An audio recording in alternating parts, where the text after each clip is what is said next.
Success can happen at any moment, even if it does take 20 years to get there. So I guess there is hope for us yet then. Do-do-do-do-do! Hello and welcome to the Daily Weekly Podcast. Yeah, and I'm not going to lie about it. It's been hard. It's been hard. It's been a hard journey. And it's kind of funny how we just selected these episodes randomly, but this one is, with that opening line there. It took us 20 years to get those lights fixed. It took us forever to get set up today. You might, if you're a frequent listener, you might notice a slight microphone difference, maybe not, but we're using a different one because our usual one, for some reason, it's not working. Maybe it's because it's Halloween weekend when we're recording this. The ghosties are having their way with it. Maybe. I doubt it. This is also the first time we've had to re-record a batch of episodes because me and Rachel did attempt this before, where, as I mentioned, the microphone just stopped working and we didn't realise. So, I'd let you all know that we did record like 4 or 5 Bradley episodes sounds that day. pissed off because he is. Yeah. I'm not in a good mood, I won't lie to you. And I'm here like, come on, let's do some videos. yeah, I had a bad haircut. It's a long story, but we're here. We're going to do the podcast, so if you haven't left already, let's get back into the main bulk of the episode. So yeah, we're going to be talking about actors who started their careers later in life. Because I don't know where you are. Oh, it's not on the script. I'm Okay. just saying the title out loud at the moment. We do have some brief notes to help us out, which all the usual jazz. All the usual jazz. So these are actors who are quite well known and quite famous these days, but it took them a while to get to where they are now. And first on our list is Samuel L. Jackson. Are we not going to introduce ourselves? Oh yeah. We're not important. We're not important. We're not important. I'm Bradley. Frequent listeners and viewers know who we are. I'm Bradley. You're your Rachel. Well, if this is your first time listening to us, then I'm sorry, because this is Stop. it's not a great selling point, but welcome to the Daily Weekly Podcast. I'm Bradley, this is Rachel. We talk about some movie news, TV stuff, fun facts about the entertainment industry, and things like that. So if that sounds good to you, consider subscribing, because usually we're more upbeat. I always am, like, Rachel is. on a constant high. Yeah. So... Okay. Yes, Samuel L. Jackson. Now, Samuel L. Jackson is one of the most recognisable stars in Hollywood, but it wasn't until he was in his mid-40s that he hit the big time. After a series of smaller roles in films like Coming to America and Do the Right Thing, he got his breakthrough in Spike Lee's Jungle Fever, released in 1991, at the age of 42. Then he reached an even bigger audience at the age of 45 with the role of Jules Whitfield in Quentin Tarantino's Pulp Fiction, released in 1994. Blockbuster roles in the Star Wars prequels and the Marvel Cinematic Universe followed. And he was also in Jurassic Park, if you didn't know. Which Full stop. Full stop. A lot of people didn't know he was in Jurassic Park. I can't remember his character, but I can remember his character in Coming to America, but I can't remember his character in Jurassic and Park. he had a bigger role in Jurassic Park than he did. I know, it must have been more memorable in Coming to America. Yeah. I think it's just because I was watching Coming to America and I didn't know that he was in it. So I was like, oh my god, it's SLJ. Yeah. I think, it's interesting because obviously that's kind of early in his career that not many people would remember it. Yeah. Especially at the time. Like, if you saw it back then, you wouldn't really know who he was. But now it's like, spot SLJ. Yeah. It's like, where's Wally? He's in this too? I know. Wow. I love SLJ. I think we said this last time. He is so iconic. It's almost odd that he didn't get into it earlier. Yeah, because you just think about it. You'd think he'd been around for a long time. And, Yeah. I mentioned in our failed recording attempt that he was killed off screen in Jurassic Park, where we only saw his arm because he couldn't get back on set due to a tropical storm in Hawaii where they were filming. So he was like, oh, okay, I can't get there to film my Can you imagine? scene, so we'll just kill you and have an arm. Can you imagine phoning into work like, yeah, I can't come in today. There's been a tropical storm in Hawaii and I can't get off the island. I just can't. I'm really sorry. I'll see you tomorrow. Bye. Yeah. And then, like, I'm making it up now, but they fired him and then they put the arm in there. Like, that's what you get. That's what you get for being unreliable. Yeah. Number 2, we have Number 2, we have Betty White. Betty White's career has spanned 8 decades. How many years is that?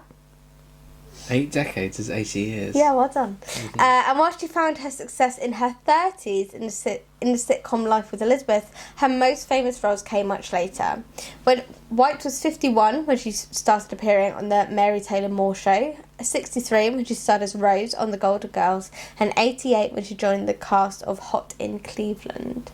So again, but I see like the transition and the progression there, whereas with SLJ it very much was like he was in films in the 90s and then he got big, but with Betty White she started small and made her way up. Cool. I mean I actually haven't seen anything with her in, but she's very iconic. Yes, like everyone has heard of her. She's especially like she is that kind of just the famous old lady. She is the famous old lady. Like, that sounds like other than Debbie understatement. Reynolds. Yeah, but it's kind of, you know, that sweet old lady. You know, and it sounds like a cute old lady's name. It's like what's the brand that makes the Yorkshire puddings? Aunt Bessie. Oh, was it Aunt Bessie? I thought it was Aunt Betty. It might be one of them. Betty. I don't know. I can't. Betty Crocker. I don't know. Maybe, yeah. Maybe. There's that one. Just as well. sounds like a cute old lady name. I like it. Yeah. Okay. And she's still acting now. She's 99. Her latest thing came out in September this year, and she's still working on more stuff. I can't believe that. We were literally saying earlier, like, if I'm not retired by the time I'm 75, I'm not going to be a happy bunny. No. If I'm still working at 99, I will be a raging bunny. Unless I fall in love with what I'm doing, I'd like to think the Daily Weekly has made me rich and famous by that point, in which I can relax. So if we continued working on the Daily Weekly until we were 99, it's another 78 years. It's a long time. No thanks. As much as I love you guys, no thanks. No, even my own plans don't go that far into the future. No, I'm probably prepared up until 50. Everything after that is a bit of a, if it happens, it happens. Yeah. Okay, do you want to take us away with number 3? Well, I could do, yeah. Yeah? So I will. Yeah, do it. Yeah, Alan Rickman.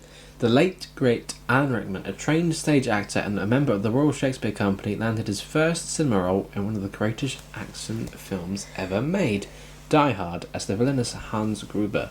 He was 42 years old at the time and went on to have roles in the Harry Potter franchise and films including Love Actually and Alice in Wonderland. Can I share the tidbit I shared with you about Love Actually? So it's not even about Alan Rickman, but I just love it. It's like my favourite Love Actually fact. So, even though it's really sad. So, the bit where Emma Thompson finds out that Alan Rickman's character's been cheating on her, that scene when she gets really emotional and cries in the bedroom while playing the CD so that the kids don't hear her, that was essentially taken from her real life when she found out that Kenneth Branagh was cheating on her with Helena Bonham Carter. Oh, so could act, because the face you made when I told you this was like, what? That's major celebrity gossip. I didn't know that. Yeah, but no, I love Alan Rickman as Snape. Mm-hmm. What an icon! Mm-hmm. What an icon! Like, I went on such an emotional roller coaster with Snape. Yeah. I mean, I'm a really big Harry Potter fan anyway, but just not expecting his twists and his turns. If you know, you know. If you don't know, you're too young to be watching, to be listening to us. Even now, like, you'd kind of have to put like a spoiler warning for Harry Potter because it's just being discovered all the time by different people. I know, but like, how can you not know? Like, it is. The last film has been out for like 10 years. Like, get on it. Where have you been? I know. Aside from not being born, maybe.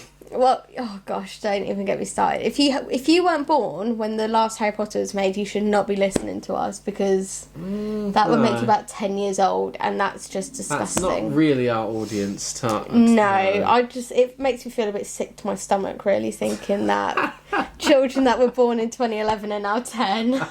Does that not hurt you a little bit on the inside? Yes, it's a scary thought. Yeah. Mm. Cool. But yeah, so even though he played, particularly in like Love Actually, he played like a romantic figure. Well, he lured the secretary. He was still quite old. I'm gonna say the word old. Old? Old? An old man. I would not go for a 42-year-old co-worker, would you? I think he must have been older than that by the time he did Love Actually. I'm looking it up. I reckon he was in his 50s. So that was made in 2003. I remember. Sorry, microphone. I remember because it was the year my brother was born. No, he's 47. Really? Oh, he was older than that. harsh. So yeah, I would not go for a 47-year-old man. Don't know about you, but No, I wouldn't. oh, okay. Are we ready to move on? Yeah. Okay, so next on our list is one of my favourite female comedians of all time, Melissa McCarthy. While McCarthy had a role in the much-loved sitcom Gilmore Girls, it wasn't until she starred as one of the titular characters in Mike and Molly at the age of 40 that her star truly began to rise. Then, at the age of 41, she was cast in the comedy Bridesmaids, which is one of my favourite films of all time, which catapulted her to being known as one of the funniest women in Hollywood. Big screen capers include Spy, The Heat, and Ghostbusters, have also followed since then. Yeah. She's really become big in the last 10 years, I think. Definitely, yeah. That's a real career takeoff, and what a great time for it to happen as well. Yeah, no, she is sort of like iconic in the tens or the teens, whatever we're going to call 2010 to 2019. She's really like iconic in like the rom-com genre there. But I just think she's brilliant. I love her. I think my favourite film I've seen her in is Identity Thief. Have you watched that? I have seen that, yeah. Yeah. Have you watched Bridesmaids? It's been on. I don't know if I've really... You need to like sit down and watch it. It's one of the best rom-coms ever. Ever. Ever. I'm sure it is. Although I did like Spy. That was pretty good. The Heat, yeah. I like some of the action comedies. Yeah, I love Spy. Because Miranda Hart plays her like assistant, Yeah, she's her great. buddy, and she's just brilliant in it. It's like what an amazing mix of female comedians. I know. It's just you would not expect it, but it works so well. I would never have put Miranda Hart and Melissa McCarthy together, but for some reason it just works. It does. Yeah. It just does. It's like two polar opposites, and we're not going to talk about Ghostbusters because I think we've already expressed our disdain. Absolutely. If you haven't heard us express our opinions about Ghostbusters, then check out our Halloween podcast episodes, where we spent probably too much time talking about Ghostbusters, especially that version. That's all I'll say. The later version. Yeah. Isn't there a new one coming out this year? There is, yeah. Okay, so on to the last one on our list, Morgan Freeman. Now, Freeman starred in numerous successful stage productions and children's television series before his big break came with Street Smart, for which he earned an Academy Award nomination for Best Supporting Actor. He was 50 years old at the time, and 2 years later, age 52, he got an Oscar nod for Best Actor for Driving Miss Daisy. Freeman has gone on to star in huge films like Seven and The Dark Knight, and has one of the most distinctive voices in Hollywood. Do you know what? I was just thinking that when you said he used to work in children's television, can you imagine Morgan Freeman's voice, like, narrating Blue Peter or something like that? Like, it would just sound wrong. Like, he would make it sound like too serious, I think, unless he's got like a Camp Jolly voice that we haven't heard when he's not been playing God. I can imagine him doing a good CBeebies bedtime story if he hasn't done one before. Yes. Like, what book would he read if he was on CBeebies bedtime stories? I don't know about that, but like loads of Harry McClary, Donaldson's Dairy. loads of big Hollywood names have done them, haven't they? So Tom Hardy did one. Yeah, Rami Malek did one. Like loads of them. The Duke. Yeah. Oh, that was such a good one. Yeah. I mean, I haven't seen them, but Would you ever do if CBeebies ever Yeah, I came would. to you? Would you? It's such an iconic thing to do. It is so it's like establishing your career. It really is. Yeah. Like, you made it. What book would you read? I don't know. Can you not remember them? I can't remember childhood books. I would probably read Elma. It's my mum's favourite book because it's all about being different and it's all about diversity. Yeah. I read it to the kids the other day actually, and I was really trying to get the most out of them. Like, right, so why is this important for Elmer that he wants to be the same age as everyone else? And they were like, I don't know. It was such a wasted opportunity. I was like, come on, guys, let's talk about diversity. Yeah. But no, I actually want to see if he's done a CBeebies bedtime story now. I'm trying to think, has he done one? That'd be a pretty big booking if he did. Yeah. I reckon I think Samuel L. Jackson's done one. Has he? I think he has. But the thing is, like, that's the whole podcast episode. Celebrities who've done that. Yes, that'd be brilliant. But it's really interesting because, like, we're getting really excited. Like, oh my god, Rami Malek did one. Oh my god, SLJ did one. Like, the kids don't know. The kids don't care. They have no idea who these really are. For the parents, isn't it? It's like, really wow. like, oh my god, like, look who's reading our bedtime story tonight. Yeah. Yeah. No, that's brilliant. No, we will have to look into that. But yeah, no, he has had one of, I would say, the most successful career out of everyone on this list. Yeah. He's played God twice. No one else could say that. No, Really? I don't think so, no. But yeah, he is... what was that film he did? Going in Style? About like... Yes, I haven't seen that actually. I've seen bits of it, but it's like I imagine it a bit like The Inbetweeners, but like as they're older and like retiring, and it's like they go on this big wild holiday. But yeah, cool. Yeah, and he's one of the older people on this list, I think. He is. How old is he now? Must be in his 80s. Yeah. Should we ask Doris? Alexa, how old is Morgan Freeman? Morgan Freeman is 84 years old and was born on the 1st of June 1937. Well, there you go. Thank you to our friend. He was a war baby. He was a baby boom baby. Yep. And we have a lot to thank him for all his works. Providing entertainment. Absolutely. Oh, okay. So that concludes our list this time for actors who started their careers later in life.